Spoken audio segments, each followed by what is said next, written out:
Jeudi 23 septembre 2021, mesdames et messieurs, bonsoir. Merci de choisir la télé du 21e siècle pour vous informer et bienvenue à tous dans cette grande édition d'information. À la une de l'actualité de ce soir, l'aveu des magistrats lors de leur concertation avec la junte militaire continue à faire couler encre et salive dans la cité.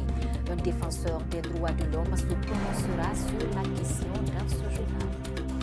Les syndicalistes restent toujours divisés pour la rédaction de leur mémo demandée par le CNRD. La CNTG et l'USTG, chacun de son côté, a animé une conférence de presse pour préparer son document. Pourtant, c'est un mémorandum commun qui doit être présenté aux nouvelles autorités. Vous les entendrez dans cette édition d'information.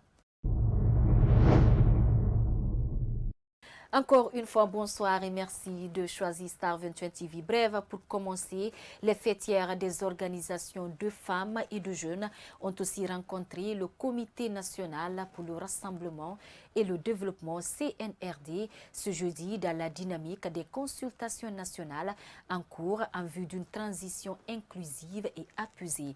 D'après la présidente de la coalition des femmes et des filles pour le dialogue et la consolidation de la paix et le développement, cette rencontre a été une occasion pour elle de dire ses vérités au colonel Mamadi Doumbouya en vue d'un changement en Guinée. Après ce tête-à-tête, les médecins et les pharmaciens ont été aussi reçus par la junte militaire.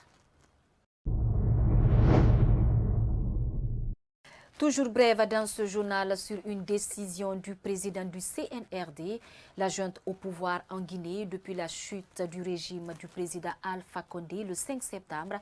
La frontière guinéo-malienne a été rouverte ce mercredi 22 septembre. Cette reprise des trafics de part et d'autre de la ligne de frontière entre la Guinée et le Mali est aujourd'hui perçue comme un véritable ouf de soulagement à la fois pour les usagers que pour les douaniers. C'est le gouverneur militaire de la région de Kankan qui a présidé la cérémonie à Kouré-Malé, une sous-préfecture frontalière située à environ 78 km du centre-ville de Sigiri. Je vous le disais dans les titres, l'aveu des magistrats lors des concertations avec le colonel Mamadi Doumbouya ce mardi 21 septembre 2021 au Palais du Peuple continue de susciter des réactions. Ce jeudi 23 septembre, une de nos équipes a rencontré un défenseur des droits de l'homme qui a largement fustigé cet acte qu'il qualifie de violation des droits des citoyens. C'est un reportage de Kadia Toubari et Moustapha Diani. Suite aux aveux des magistrats reconnaissant une pression de la part du pouvoir d'Alpha Condé sur leur prise de décision, les réactions font couler encre et salive dans la cité. Rencontré ce jeudi 23 septembre 2021, Mamadou Kali Diallo, défenseur des droits de l'homme en Guinée, fustige cet aveu qu'il qualifie d'échec. C'est un aveu d'échec. C'est, disons, nous voyons une sorte de pourriture qui mine le système judiciaire guinéen. D'ailleurs, on a toujours dénoncé la lenteur, les deux poids, deux mesures, et puis le manque de courage et de sincérité, surtout que des décisions qui avaient été prises sans fondement légal, c'est-à-dire qui n'étaient pas fondées sur le droit, des décisions arbitraires. Aujourd'hui, disons que ces juges viennent faire ce mea culpa, encore une fois, nous donne raison, et ça prouve encore une fois combien de fois le mal est profond. Donc je pense aujourd'hui, encore une fois, cela permet d'édifier l'avantage d'opinion publique, mais surtout nous faire comprendre qu'il y a eu beaucoup d'injustices à travers les magistrats qui étaient censés de rendre justice. Poursuivant, cet activiste des droits de l'homme invite les magistrats à rester fidèles à leur serment. Peut-être qu'on ait beaucoup de Charles Wright dans le système judiciaire guinéen, ou alors que ceux qui avaient peur l'autre fois, mais quand même qui ne s'étaient pas illustrés dans du faux, sur des décisions de justice arbitraire, qu'ils prennent conscience et le courage de dire que désormais, vaille que vaille, leur contribution, parce qu'il ne faut pas oublier qu'ils prêtent serment. Donc de rester vraiment fidèle au serment prêté et ne dire que le droit est rien que le droit. Et cela est possible. Maintenant, tout cela doit être accompagné par une volonté politique réelle. Mamadou Kali Diallo soutient que tout problème a une solution. Pour ce défenseur des droits de l'homme, la Guinée a des normes juridiques laborieuses, d'où l'application des sanctions qui, selon lui, est incontournable pour la bonne évolution de l'appareil judiciaire guinéen.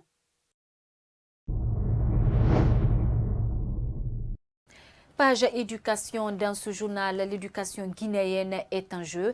Après 3 mois de vacances, les nouvelles autorités du pays ne se sont toujours pas prononcées sur la reprise du chemin de l'école session 2021-2022. Responsables d'écoles et parents d'élèves ont exprimé leur inquiétude face à cette situation ce jeudi.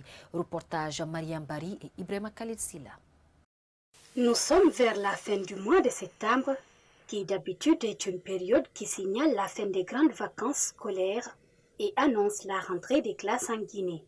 C'est également une phase pendant laquelle responsables d'école et parents d'élèves se préparent pour la rentrée scolaire. Pour cette année académique session 2021-2022, aucune décision n'est encore prise par les nouvelles autorités du pays concernant la date de l'ouverture des classes. Au collège Kipé, sur le plan pédagogique, nous sommes prêts. On a fini avec les emplois du temps, on a fait la répartition en fonction des professeurs. Sur ce plan, il n'y a pas de problème. Ce silence de la part des nouvelles autorités inquiète des parents d'élèves. Avec la conjoncture actuelle, l'enseignant Kamisoko préfère attendre l'annonce des autorités avant de commencer à se préparer pour les fournitures scolaires de ses enfants. Ça sera très très difficile. On ne sait pas comment faire. Il faut que l'État nous aide pour ça. Nous aussi, on les attend pour qu'ils parlent les dates, pour qu'on se prépare. En tout cas, présentement, ça ne va pas. Même s'ils parlent date présentement, on ne peut rien.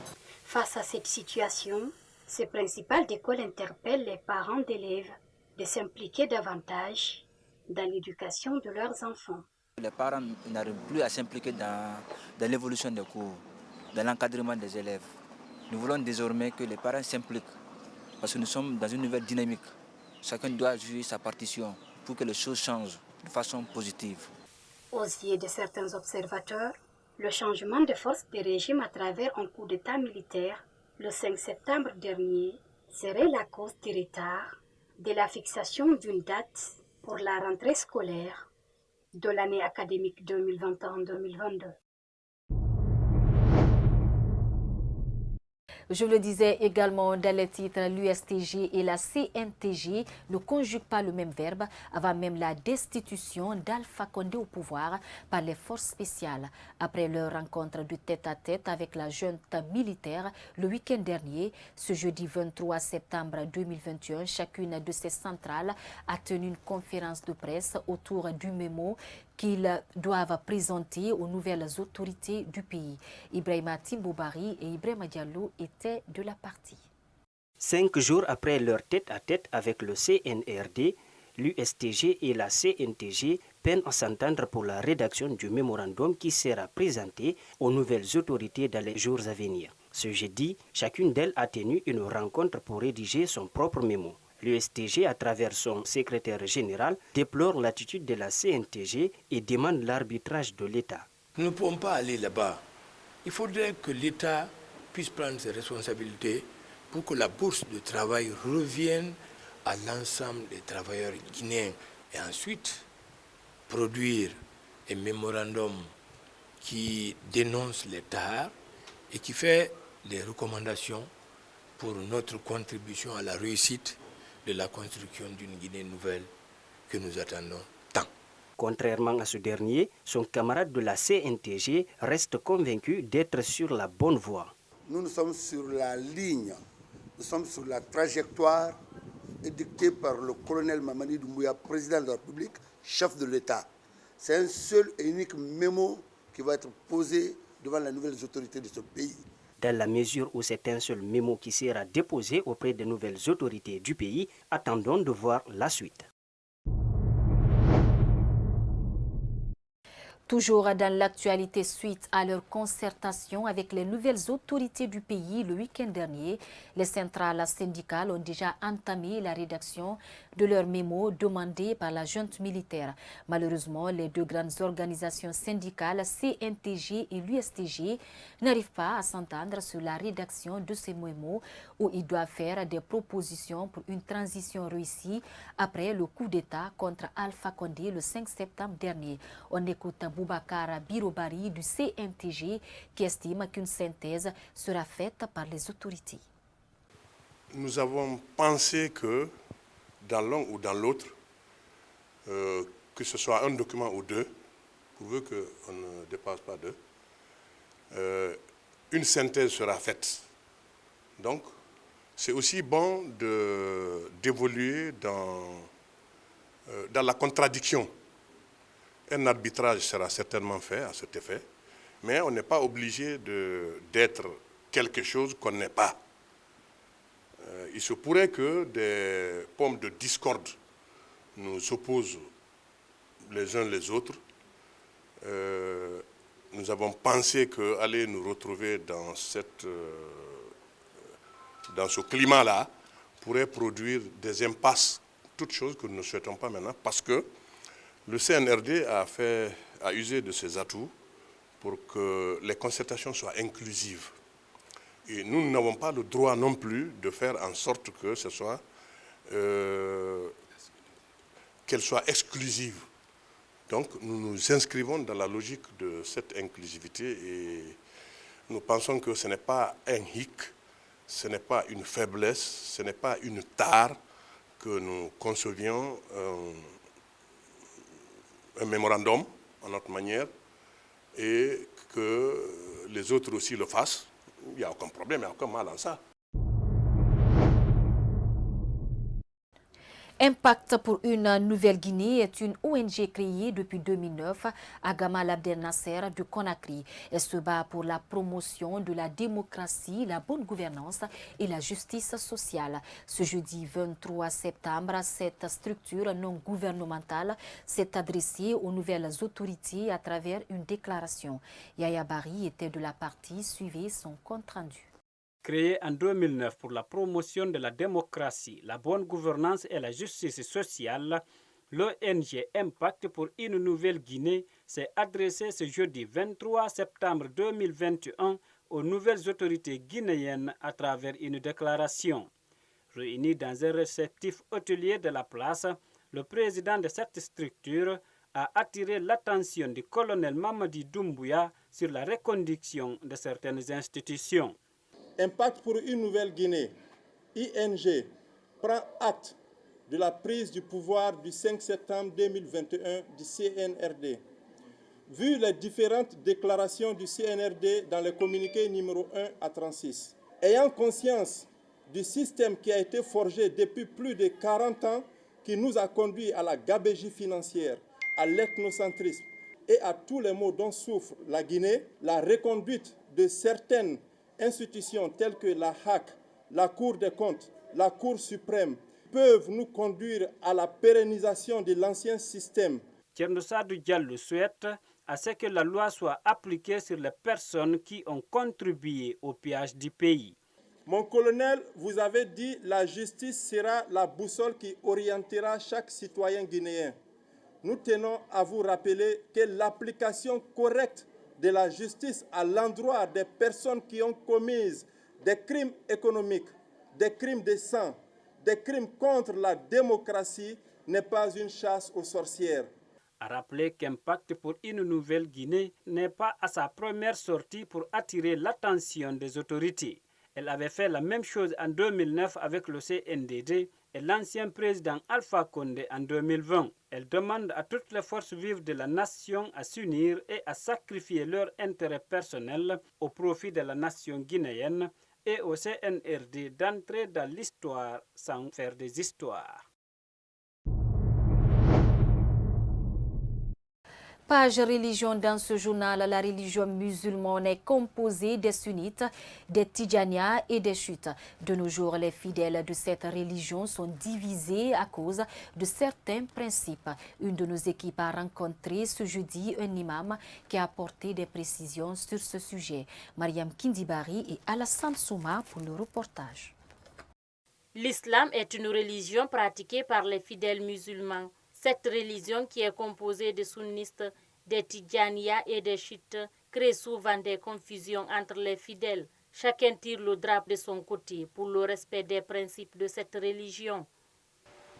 C'est deux noms que les gens ont mis une différence, wahhabisme et tidjanisme.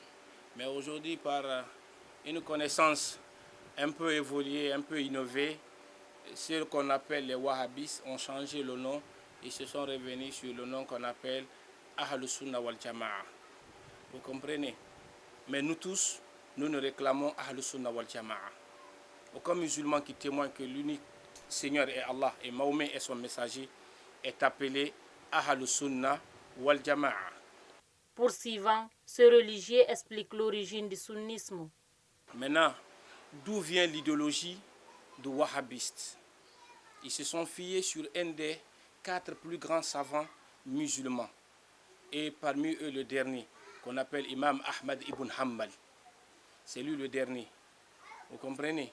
Alors, à travers lui, maintenant, l'idéologie, ça veut dire que l'inspiration de ce monsieur à travers les hadiths authentiques et à travers les versets coraniques, c'est dont on appelle aujourd'hui wahhabistes, et ils ne se sont fiés que sur des hadiths. Ça veut dire que si réellement qu'il y a un fait que les hadiths ne sont pas prononcés là-dessus et qu'on vérifie réellement que c'est des hadiths authentiques, ça veut dire qu'eux n'adhèrent pas. C'est comme ça qu'ils se prononcent.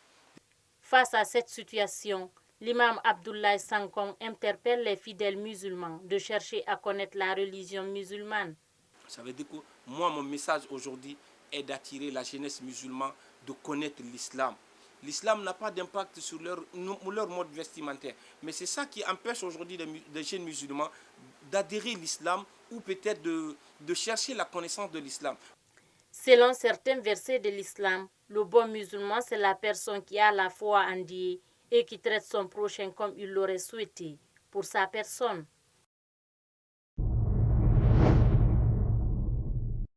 Toujours dans l'actualité suite à un communiqué lu à la télévision nationale RTG, le président du CNRD a déploré la fixation fantaisiste des prix du loyer. Il a par ailleurs ajouté que des mesures allant dans ce sens seront prises dans les prochains jours. Une décision qui remplit de joie les cœurs et les esprits des citoyens de Conakry. Suivez leur réaction au micro de Ibrahima Timboubari et Ibrahima Khalil Silla. Il n'est un secret pour personne aujourd'hui que le coût de la vie en Guinée est énorme et ce coût est lié notamment au coût élevé des loyers. Donc qu'on soit fonctionnaire, qu'on soit commerçant, qu'on soit un particulier aujourd'hui, dans n'importe quel domaine qu'on évolue, le plus grand problème aujourd'hui demeure le problème de loyer. Je trouve ça très bien. C'est normal qu'il s'implique dans ces affaires-là parce que tout le monde sait que la population guinéenne tire le diable par la queue. Personnellement, par exemple, moi, je n'ai pas de maison personnelle. Je loge. Donc, si je trouve que s'ils arrivent à nous aider à ce que cela soit régularisé, que les gens comprennent que normalement, qu'ils se mettent à notre place pour fixer les prix des loyers, je crois vraiment que c'est très important.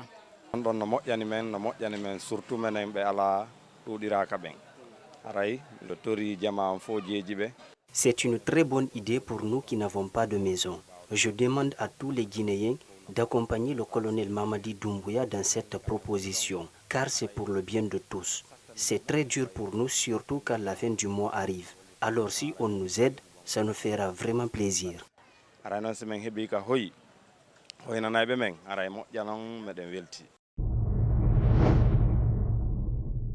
Vous l'avez sans doute compris, c'est la fin de cette édition d'information. Chers téléspectateurs, merci pour votre aimable attention et prenez soin de vous car chaque jour est une fin.